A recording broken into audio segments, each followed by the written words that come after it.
মসজিদ বন্ধ করতে চায়, আমার এই দেশ থেকে যারা মাদ্রাসা বন্ধ, যারা আলেমদেরকে জনগণ থেকে বিচ্ছিন্ন করতে চায়, আল্লাহ তাদেরকে তুমি হেদায়েত দিয়ে দাও।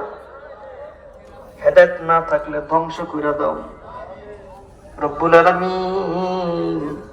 আয় আল্লাহ, তোমার শাহী দরবারে ফরিয়াদ, বিশ্ব ইজতেমারে তুমি কবুল ও মঞ্জুর করে নাও আল্লাহ।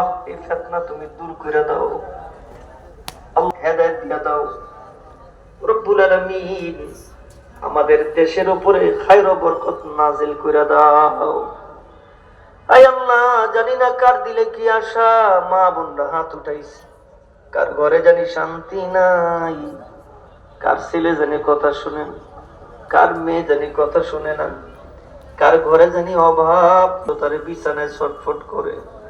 রব্বুল আলামিন, তোমার শাহী দরবারে ফরিয়াদ, আমাদের দিলের সব নেক মাকসাদগুলি তোমার গায়েব থেকে পূরণ করে দাও।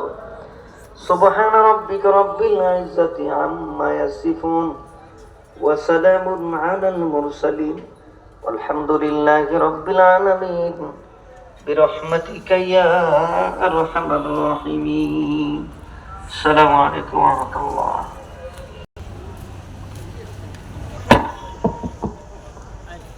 একটি এলান শরীফ